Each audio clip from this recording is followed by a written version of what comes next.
हमारे साथ राज्यसभा सांसद प्रियंका चतुर्वेदी है। प्रियंका जी, क्या वजह रही कि इंडिया ब्लॉक में ये दरार देखने को मिल रहा है?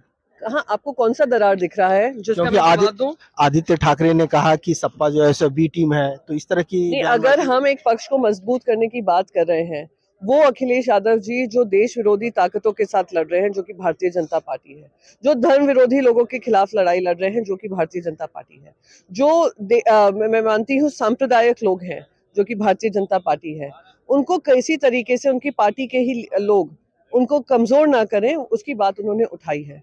महाराष्ट्र यूनिट जब उन्होंने आकर कहा कि महाविकास आघाड़ी के साथ ना खड़े होकर उन्होंने बयान दिया था, तो उसके संदर्भ में हमने कहा कि ऐसा तो नहीं है, हमें समर्थन ना देकर ये लोग भारतीय जनता पार्टी को मजबूत कर रहे हैं। एक वो है अखिलेश यादव जी जो दिन रात लड़ाई लड़ रहे हैं, और दूसरी तरफ उनकी ही यूनिट अगर उनको कमजोर कर रही है, तो उनको अवगत कराने की जिम्मेदारी जो है वो हमने निभाई है। और वही मैं कहती हूँ, एक अलायंस धर्म होना चाहिए, और उसमें कोई ज्यादा दरारें फरारे जो भी हैं आप पढ़ रहे हैं वो ना पढ़िए। क्योंकि अब तो ममता बनर्जी ने भी इस बात को कहा है कि हम लीडरशिप के लिए तैयार हैं। उधर तेजस्वी यादव कह रहे हैं तो कि वो बहुत इसमें सारे। इसमें दरार की कहां से बात आ गई? आप ये बताएं, इतना मजबूत गठबंधन है कि प्रजातंत्र के अनुसार जो डिस्कशन होना चाहिए वो डिस्कस कर रहा है, ओपन डिस्कशन हो रहा है, और इतना सक्षम है कि इतनी हमारे लीडर्स हैं, तो इसमें तो खुशी होनी चाहिए कि एक तरफ वो ताकत है जिनकी हिम्मत नहीं होती है इतने मजबूत, जैसे चंद्रबाबू नायडू जी हो, नीतीश कुमार जी हो, उनको मजबूर कर दिया है।